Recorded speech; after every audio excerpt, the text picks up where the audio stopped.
And now, Pastor Comparet.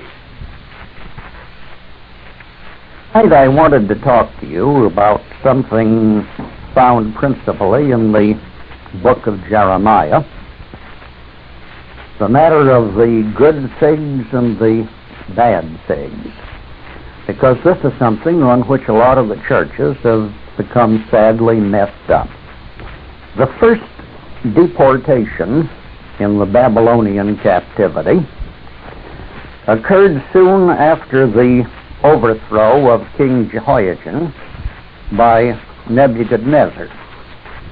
The Babylonians captured Jerusalem about 606 BC, and the deportation probably took place nearly 2 years later, around 604 BC. You'll find the details set out in 2 Kings 24, verses 8 to 17, and 2 Chronicles 36, verses 9 to 10. Then there was a second deportation because the puppet king who had been placed on the throne by Nebuchadnezzar rebelled, so Nebuchadnezzar had to come back and finish the job, deporting the rest of the people of Judah and pretty largely burning and destroying the city of Jerusalem. You'll see that set out in 2 Kings 25, verses 1 to 21, and 2 Chronicles 36, verses 17 to 21. That was 585 BC.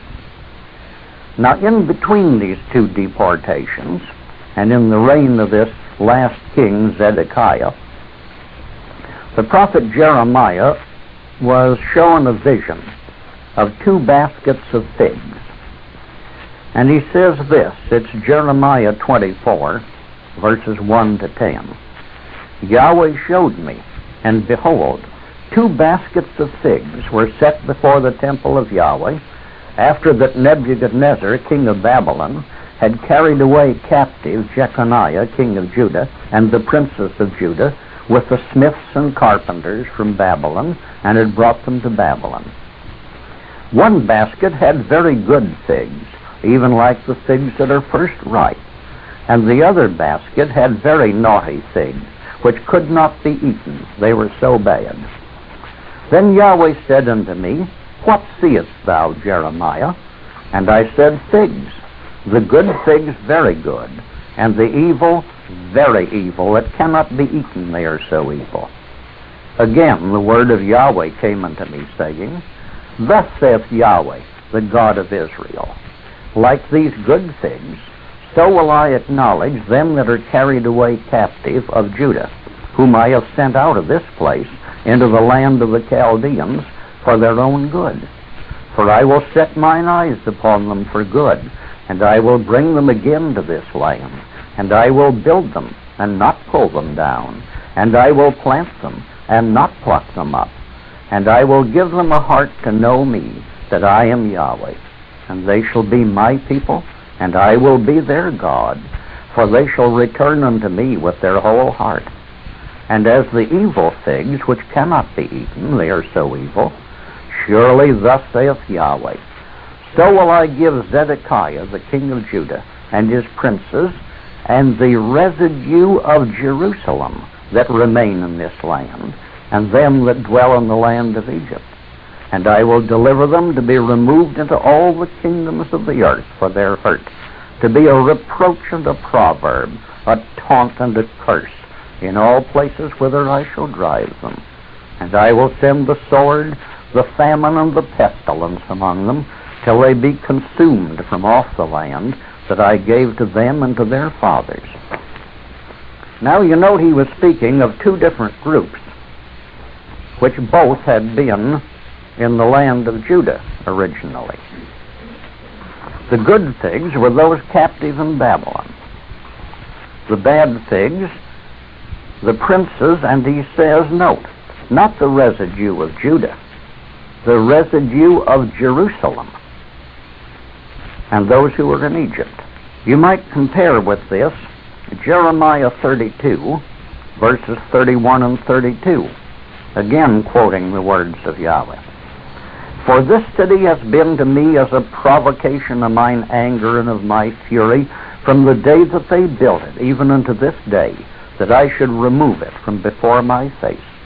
Because of all the evil of the children of Israel and the children of Judah, which they have done to provoke me to anger, they and their kings and their princes, their priests and their prophets, the men of Judah and the inhabitants of Jerusalem.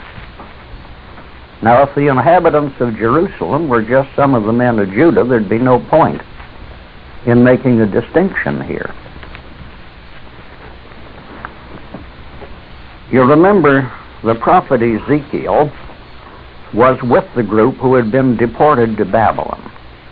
Jeremiah never was taken to Babylon, although I've seen the statement made in matter printed by some of our churches that even tries to put Jeremiah in Babylon, although the Bible, if they ever read it, would tell them the exact opposite.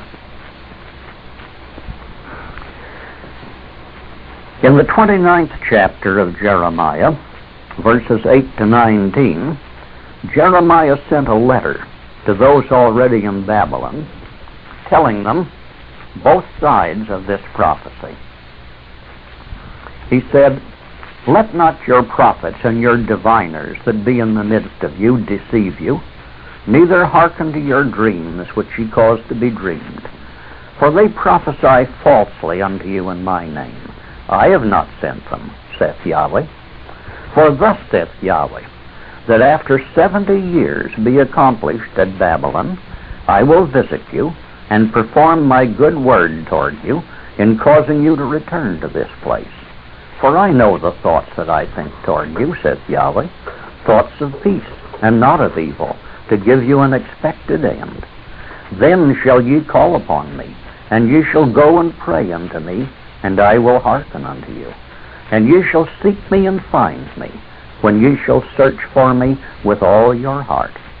And I will be found by you, saith Yahweh, and I will turn away your captivity, and I will gather you from all the nations, and from all places whither I have driven you, saith Yahweh, and I will bring you again into the place whence I caused you to be carried away captive.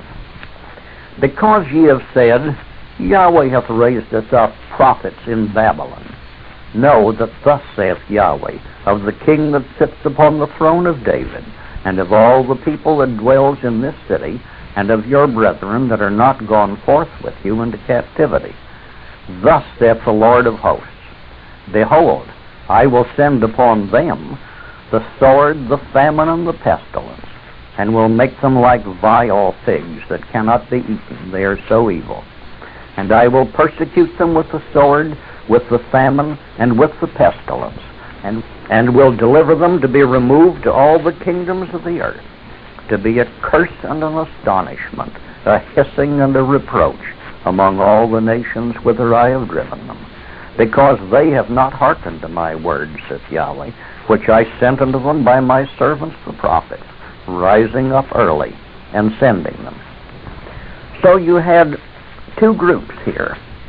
Part of the nation of Judah had gone into captivity already at Babylon.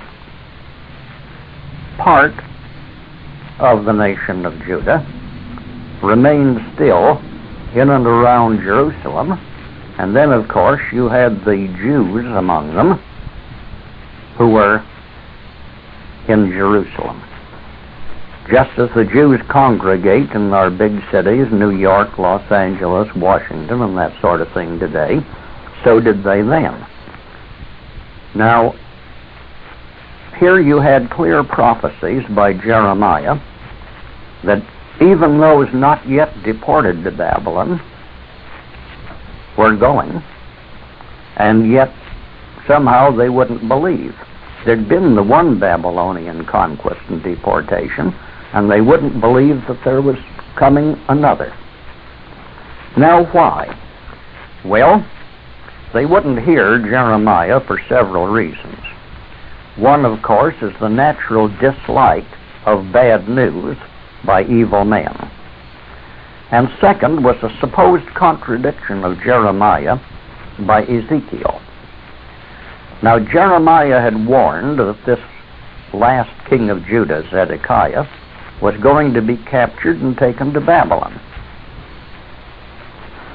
Jeremiah 34, verses 2 to 5.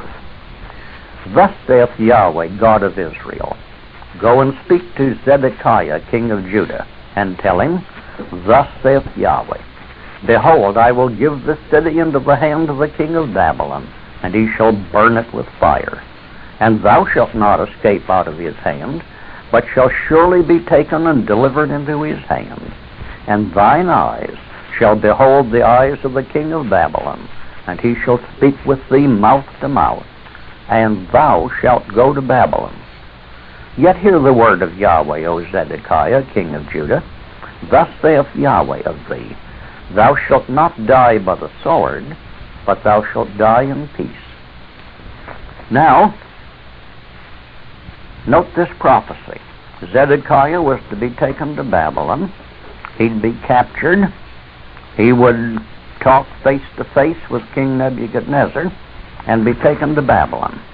But he wasn't going to be put to death. He would die in peace. Now, in Babylon, Ezekiel had said this, and the word of it had gotten back to Jerusalem. This is Ezekiel 12, verses 10 to 14. Say thou unto them, thus saith Yahweh Elohim, this burden concerns the prince in Jerusalem, and all the house of Israel that are among them. Say, I am your sign.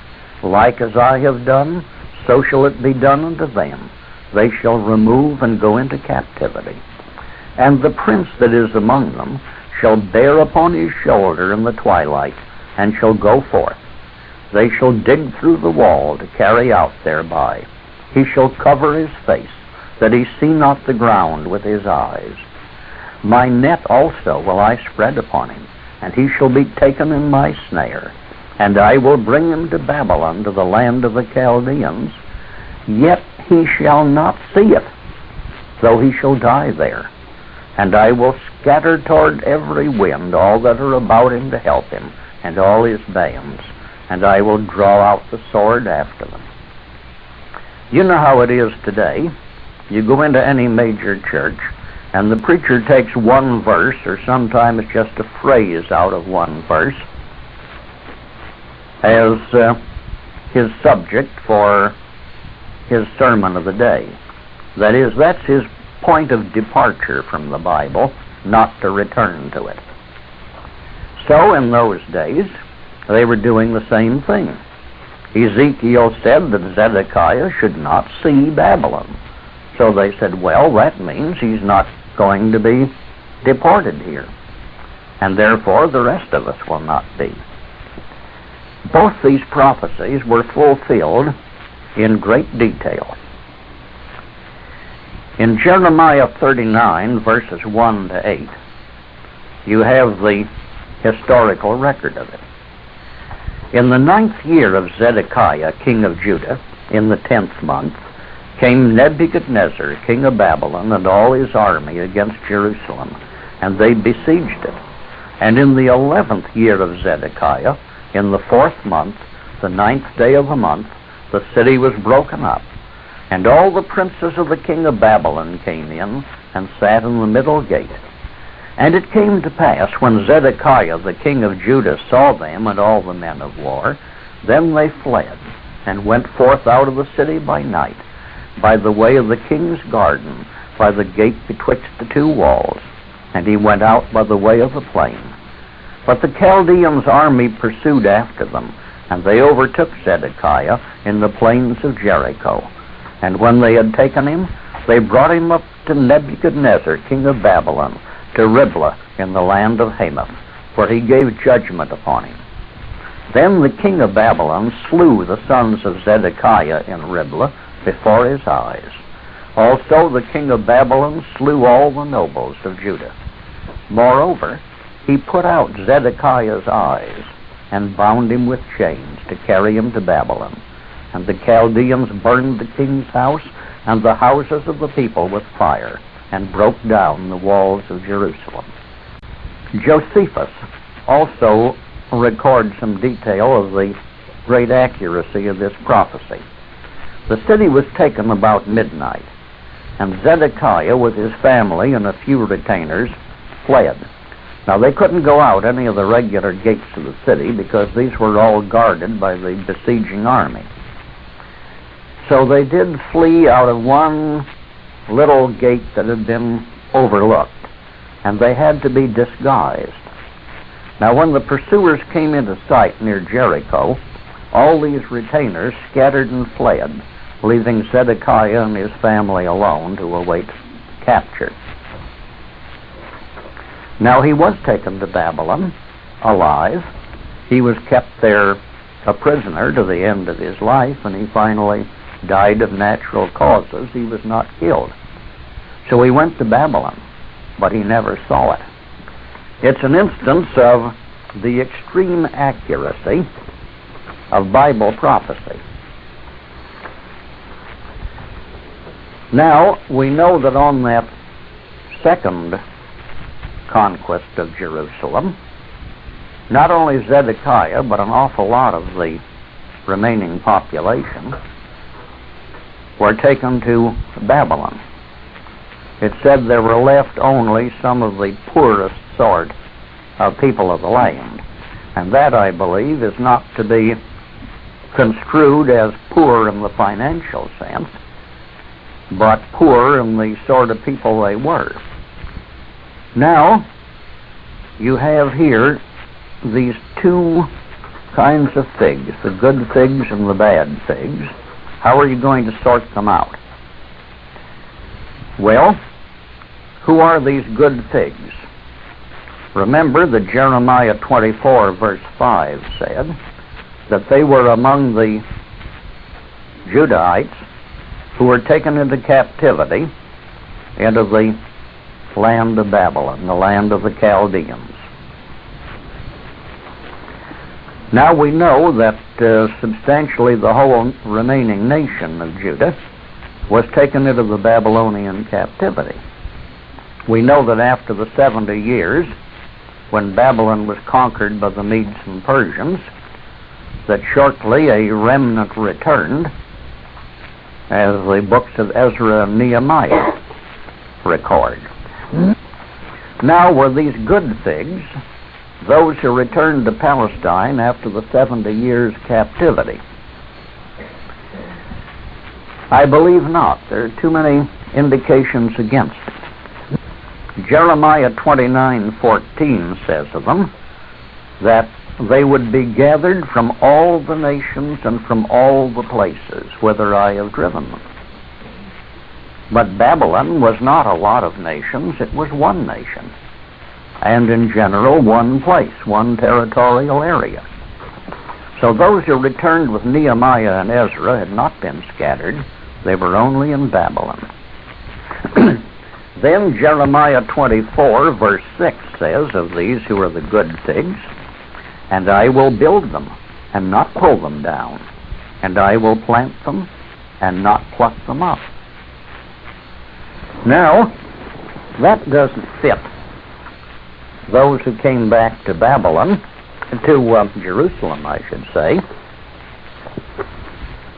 because they came back for a few centuries of continuous trouble. Now, Jeremiah 24, verse 7 says of these good figs,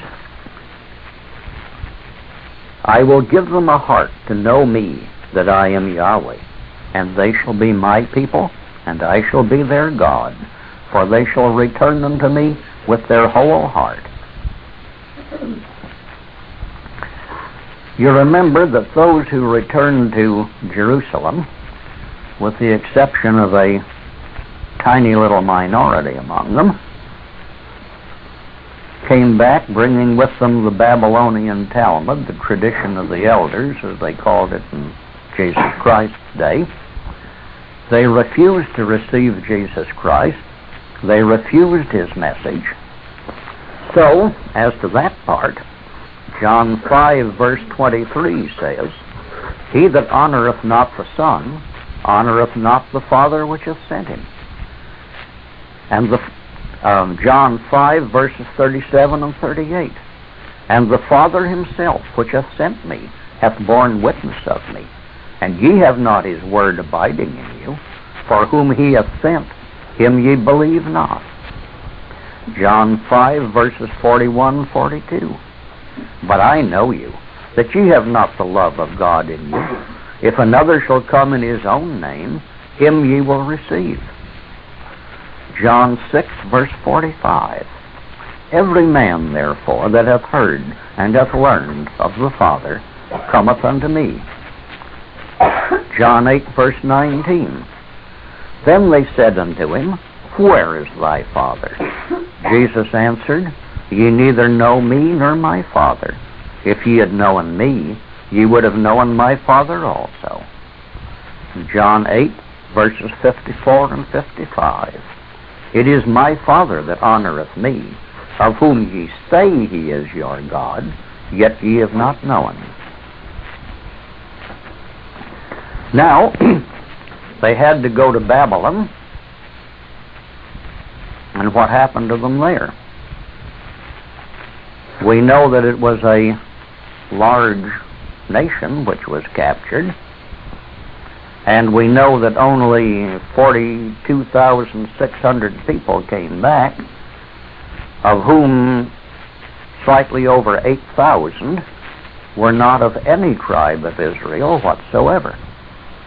So those who came back from Babylon were only some 34,000. Now what happened to the rest? Well, Jeremiah himself predicted what was going to happen to the rest. The good figs. Jeremiah 50, verses 1 to 4. The word that Yahweh spoke against Babylon and against the land of the Chaldeans by Jeremiah the prophet. Declare ye among the nations, and publish and set up a standard. Publish and conceal not. Say, Babylon is taken, Bel is confounded, Merodach broken in pieces. Her idols are confounded, her images are broken in pieces. For out of the north there cometh up a nation against her, which shall make her and her land desolate, and none shall dwell therein. They shall remove, they shall depart, both man and beast. Now note this final verse. In those days, and in that time, saith Yahweh, the children of Israel shall come, and they and the children of Judah together, going and weeping. They shall go and seek Yahweh their God.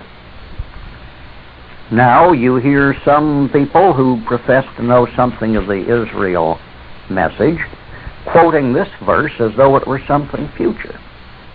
But you remember, he has been talking specifically about the fall of Babylon, and says, in those days and in that time, saith Yahweh, the children of Israel shall come. Well, you know, of course, that the 10-tribe northern kingdom of Israel, together with a considerable fraction of the people of Judah and Benjamin, were deported by the Assyrians and settled in an ark around the southern end of the Caspian Sea, where they became known as the Scythians. Now, in 612 BC, the nation of the Assyrians was broken up. Their capital, Nineveh, was captured and destroyed, and the people that captured and destroyed it were an alliance of three. There were Scythians, in other words, the people of Israel destroying their Assyrian conquerors, and the Medes and the Babylonians. They had formed that alliance against the Assyrians. So the Scythians were a very formidable military people. We always have been a formidable military people, all our history. Then when you had later the Medo-Persian army coming down and taking Babylon, some of the ancient historians record that the Scythians swooped down into Babylonia at that time and gathered up most of the deported Judahites and Benjamites. They took them back with them.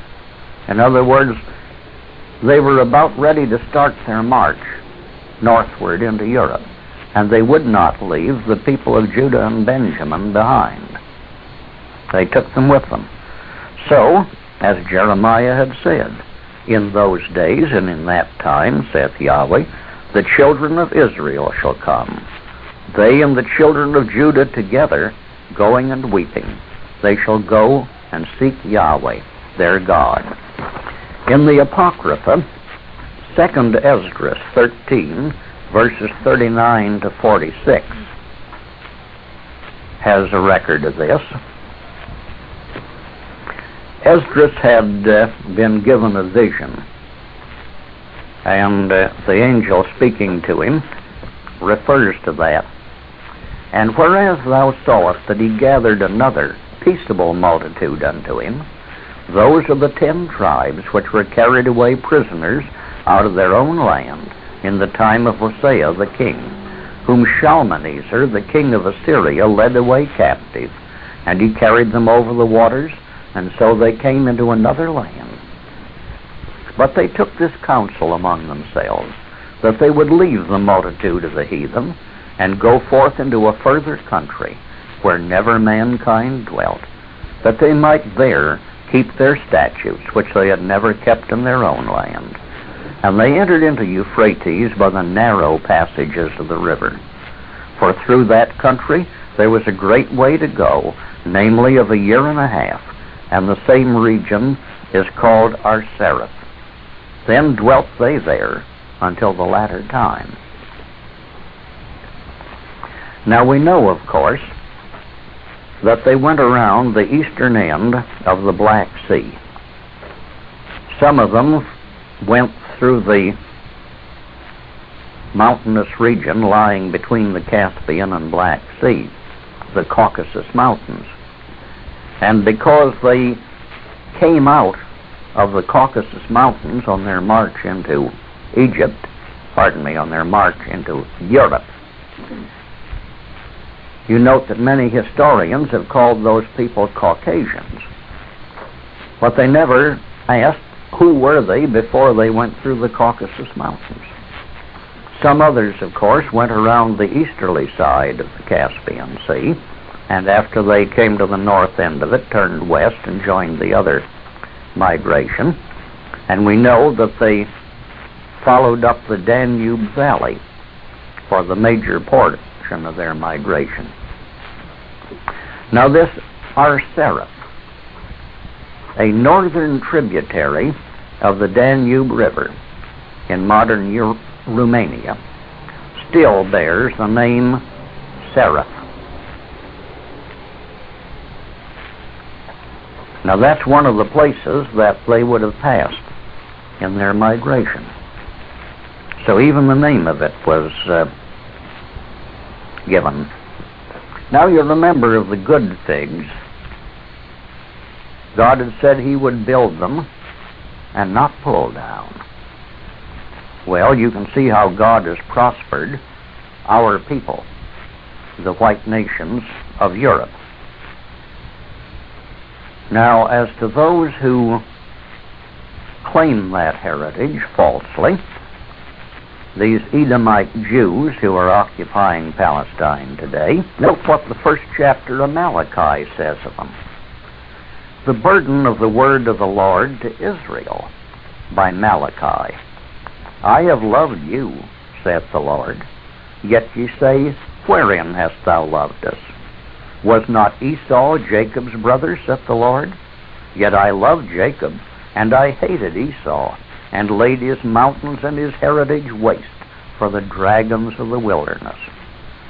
Whereas Edom, note now, not Israel, not Judah, whereas Edom says, we are impoverished, but we will return and build the desolate places. Thus saith the Lord of hosts, they shall build, but I will throw down, and they shall call them the border of wickedness, and the people against whom Yahweh hath indignation. Now what about the people of Judah who came back to Jerusalem after the 70 years of the Babylonian captivity? Daniel 9 verse 24 prophesied that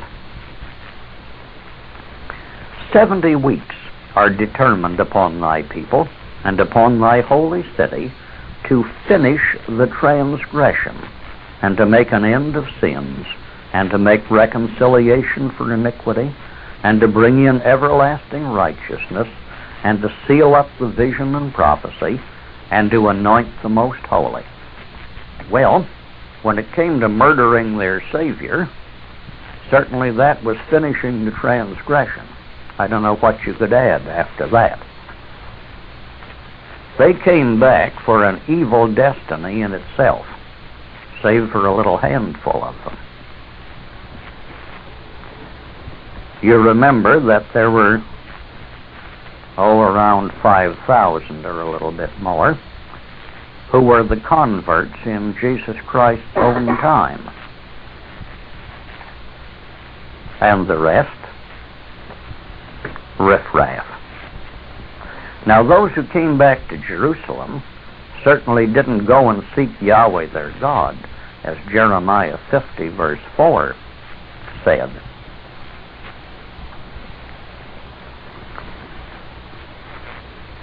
Now, there were 2 baskets of figs, one good, one rotten.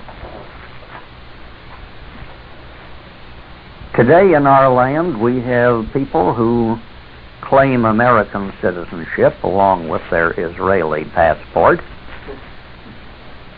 They're here in this country. They vote in our elections. When it's convenient to them, they claim to be Americans. And are they really so? It's the same old thing.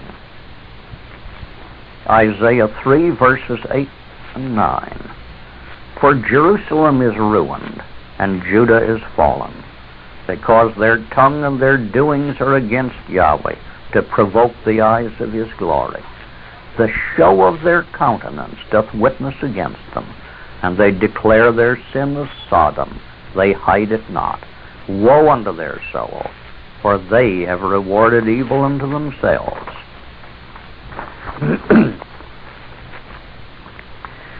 As I've told you before, all the ancient monuments that show Israelites show a straight-nosed, typically Anglo-Saxon type face. And the monuments which show the Canaanites, from the Hittites in the north way up into Turkey, on down through the various Canaanite peoples living in Palestine, they all show hook-nosed, typically Jewish faces. And there's another thing that hasn't been given much publicity. The Assyrians, who lived, by the way, bordering the Hittites, the Assyrians also were a hook-nosed Jewish-type people. In Assyria, as in Babylon, they were in river valleys where there was no stone available. If you wanted to do any building with stone, you had to carry it in long distances. But of course, like you find over in our Imperial Valley, these river valleys were made up of a very fine silt, clay, beautifully suited toward the making of bricks and tiles. And so their building construction was of brick. Now, when they wanted to leave a carved monument for permanence, they would bring in a big block of stone from the mountains a long distance away, but their building was not of stone. Now, both in Babylon and in Assyria, the typical palaces and major buildings had their main wall structure of sun-dried bricks, just like the adobes that we see here in our southwest. Now, naturally, that wasn't going to last long if exposed to the rain. So there was an outer layer, 1 brick thick, of burned brick. And then, on their palaces at least, the interior was lined with beautiful painted and glazed tile work. And on this, they had the best artists of the kingdom, and in fact the best they could capture from other nations, to make these decorations on these interior walls of their palaces. So what you saw there was not their enemy's caricature of them. This was the Assyrians portraying their own people by their best artists. And the faces are typical hook-nosed pawn-shop Jews. Now, when you consider the fact that long after the destruction of Assyria and the scattering of her people, those that survived, the Bible continued to prophesy of things that Assyria was going to do in the end time, this begins to take on significance. There's a long series of Bible prophecies concerning Assyria. Not Assyria as it existed in Bible times, but what it was going to do in our own day. And you'll find that those prophecies coincide identically with the prophecies about Russia in the 38th and 39th chapters of Ezekiel.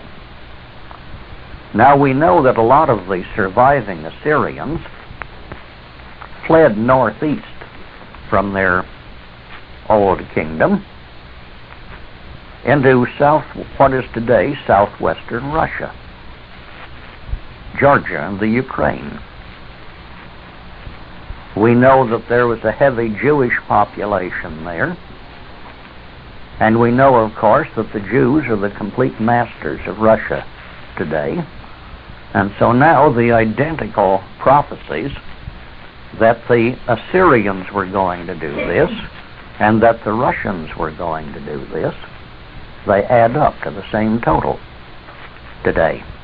The way we write the Greek in our translation of the old Greek historians today, the way we write it in English, they mangle it up.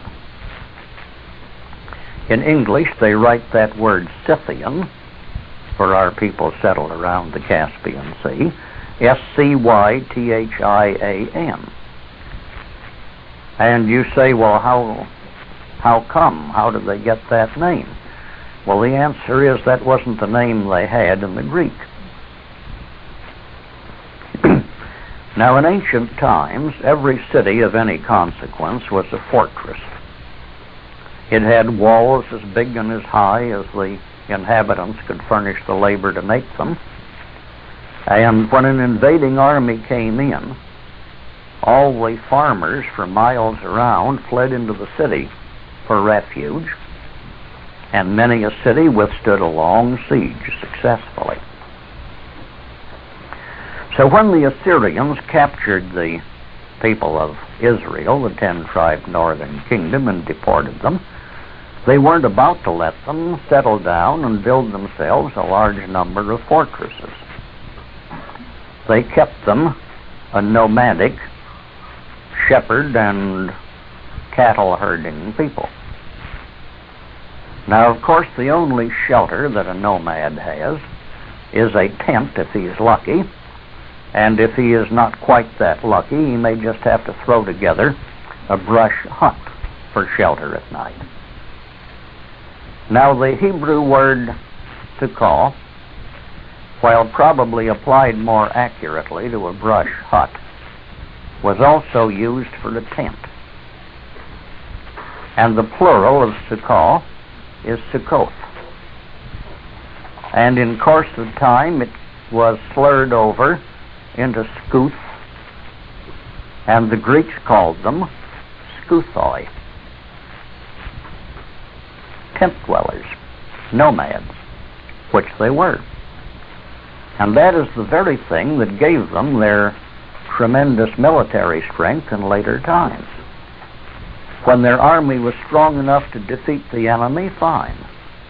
And if their army had to retreat before a larger enemy, they could retreat without losing a thing.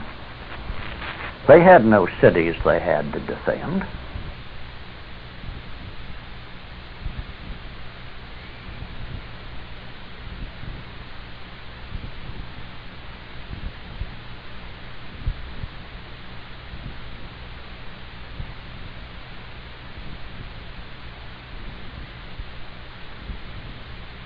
They had no cities they had to defend. So, as they gathered their strength where the Assyrians had settled them, they became a powerful military force again.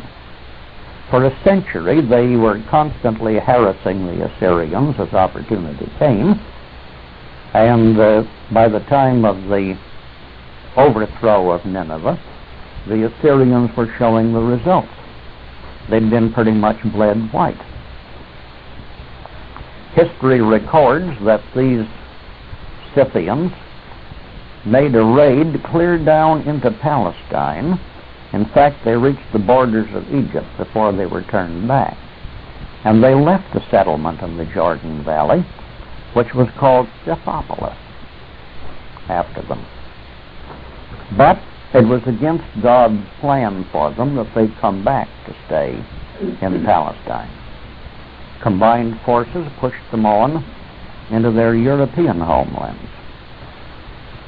Now the Medes and Persians, while they had received the help of the Scythians, were ungrateful.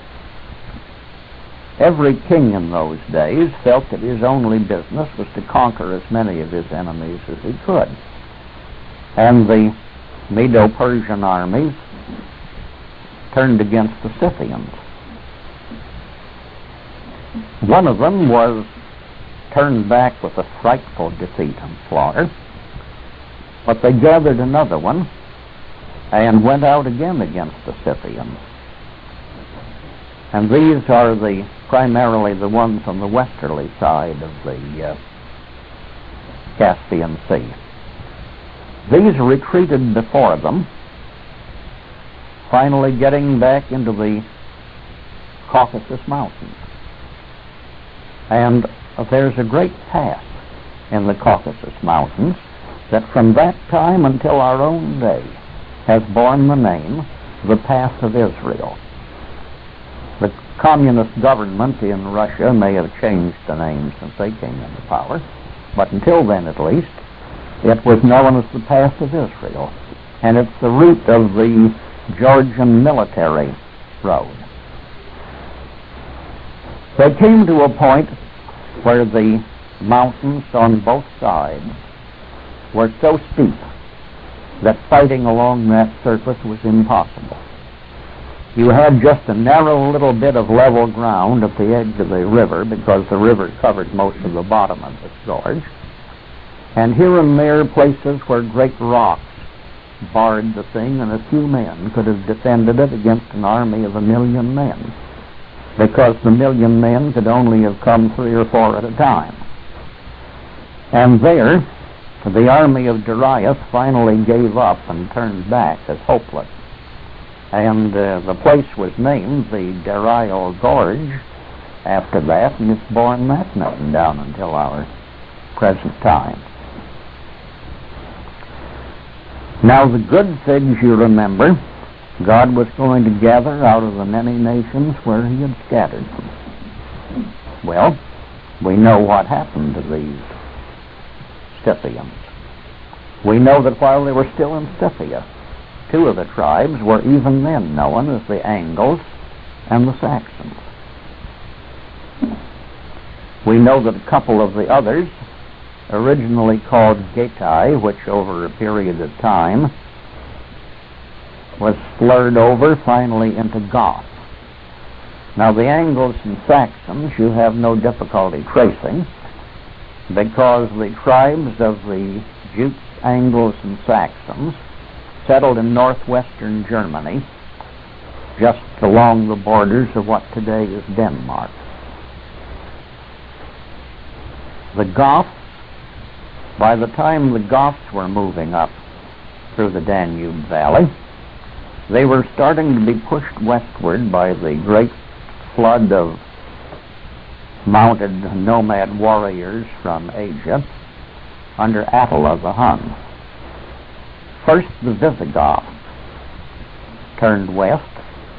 They were coming into the Roman Empire then, and the Romans sent out an army which the Visigoths near exterminated. So the Romans gave them some land on the westerly side of the Danube River to settle in, provided they'd stay there. And they were supposed to just be peaceful settlers and give up their arms and so on. And of course, as soon as they did that, the Romans started oppressing them. And besides, here was pressure coming from the east. So the Visigoths went on the march again. They came up above the north end of the Adriatic Sea, down into northern Italy. In 408 AD, they were threatening to capture the city of Rome. Now, by that time, Rome had gone the way we're starting to go now. In the days of Rome's greatness, it was the Roman citizens themselves who made up the Roman army, a well-trained, powerful army. But by now the Romans had grown soft off the plunder of the other nations, and the Roman, no, he just couldn't be bothered with military service. So they were hiring mercenary soldiers to defend them. Soldiers who fought not because it was their country, but just because they were getting paid wages for it. And you know, the present great furor, don't have a draft anymore, just have a mercenary professional army. Well, the Romans saw they couldn't withstand this force of the Visigoths. They bought them off, paying a very heavy ransom, tribute, and in that same year, 408 AD, they pulled the last of the Roman legions out of Britain, calling them back to Rome to try to defend the city. In 410 AD, the Visigoths resumed their attack upon Rome, captured it, looted it. In fact, they had captured and plundered the whole northerly half or more of Italy. And soon thereafter, perhaps 412 or around in there, the Visigoths, finding nothing left worth taking, pulled out. They marched through southern France, where a few of them settled. The bulk of them crossed the Pyrenees and settled in Spain. And from the time they got there, somewhere, say, between 415 and 420 AD, they were the dominant ruling people in Spain until the Moorish conquest in 711 AD. Now, when the Moors came in, attacking from the south, these Visigoths fought a rearguard battle as far as they could, and they were pretty largely driven up into northern Spain. And you will find today two completely different racial types in Spain.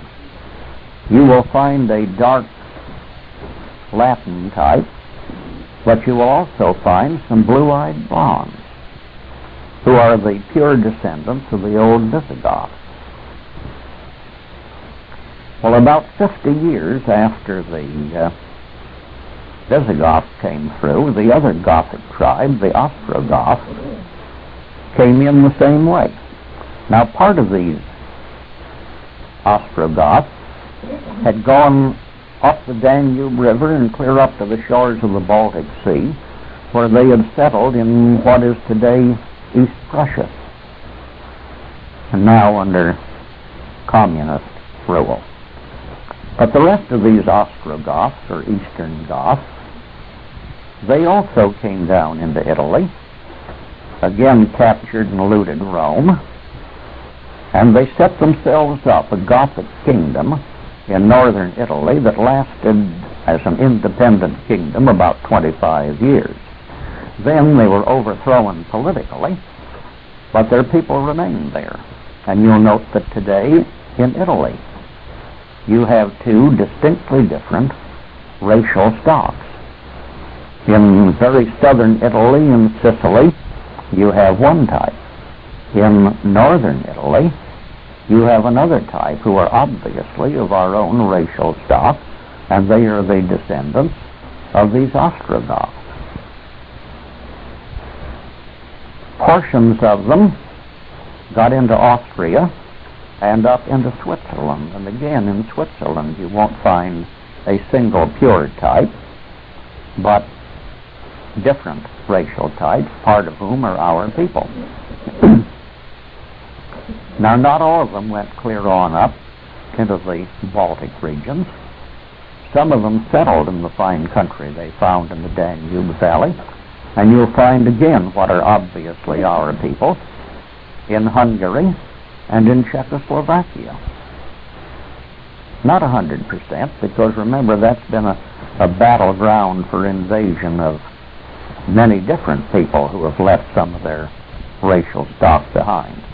But you will find there quite a number who are obviously our people.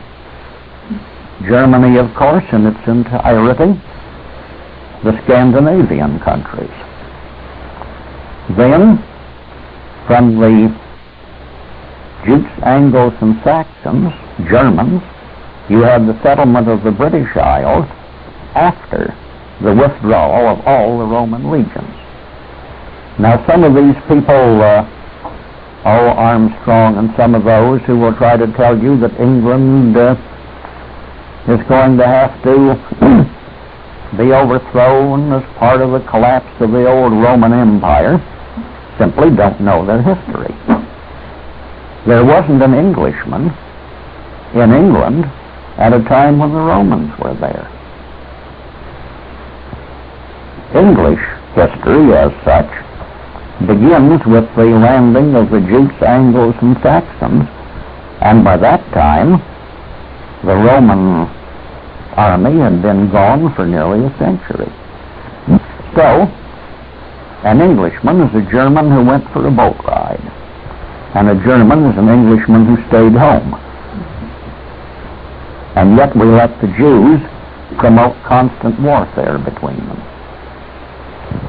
Now remember that God spoke in these passages I've read to you about the evil that had existed in the lands of Israel and Judah, provoking him. And it did, because they had let themselves be corrupted by Jews among them, exactly as we today allow ourselves to be corrupted by Jews among us, and in punishment we're having to go through disaster, the same that fell on our ancestors 2,500 years ago.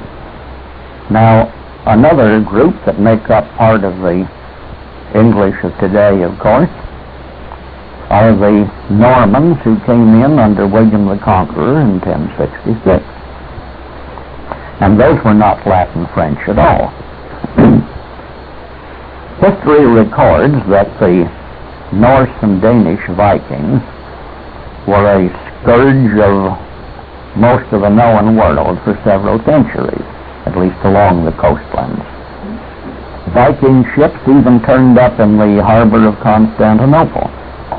Viking ships sailed up the Tiber to attack the city of Rome. Of course, it was so well fortified, and these Vikings didn't have the equipment or the training for conducting a long siege, so they didn't capture it. They did capture the island of Sicily, and there was a Norman kingdom there for several generations. They harassed the coasts of France continually, and on 3 different occasions, Vikings captured and looted the city of Paris. And finally, one of the French kings made a deal with one of these Viking chieftains. He would give him the English Channel coastal province of Normandy If the Viking would settle there with his people, settle it thoroughly, and then act as a buffer against any further attacks. And that was done. And so the people of Normandy, who came in under William the Conqueror, were Norse Vikings. Incidentally, before that time, these Vikings had likewise harassed the British Isles, including Ireland. They made settlements on the coast of England, in addition to a great deal of piratical raiding. A large number of them settled in Ireland. The early Irish histories record that you couldn't hardly find a village in Ireland that didn't have some of these Norse Vikings among them. So, our people were scattered among a number of nations. They fulfill in all respects the good figs description,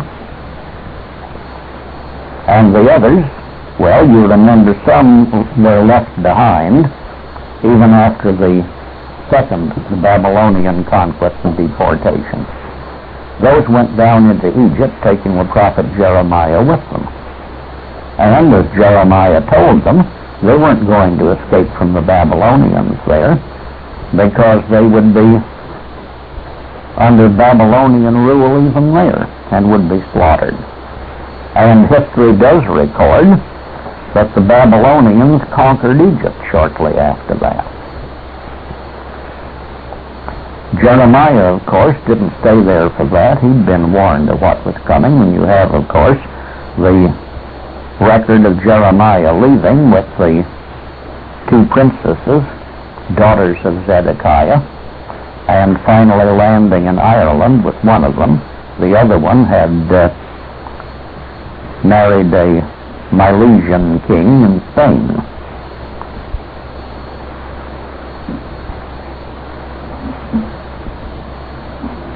So you had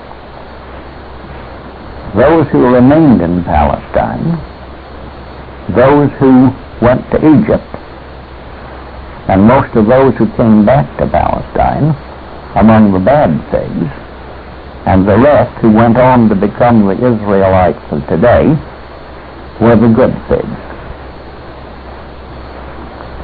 So whenever God makes a prophecy, he carries it out in complete detail, exactly as he said it. The bad figs that came back from Babylon, even though they were of the tribe of Judah, they are the ones who have been taken over by the Bible, the religion of the Babylonian Talmud. Yes. Now, those were the ones the Scythians didn't take with them. They left them behind. They were corrupted. Mm-hmm. They came back bringing the Talmud, a thing unknown before the Babylonian captivity. And the late Rabbi Stephen S. Wise, he died, 7 or 8 years ago. He was the chief rabbi of the United States. He made the statement, the return from Babylon and the introduction of the Babylonian Talmud marks the end of Hebrewism and the beginning of Judaism.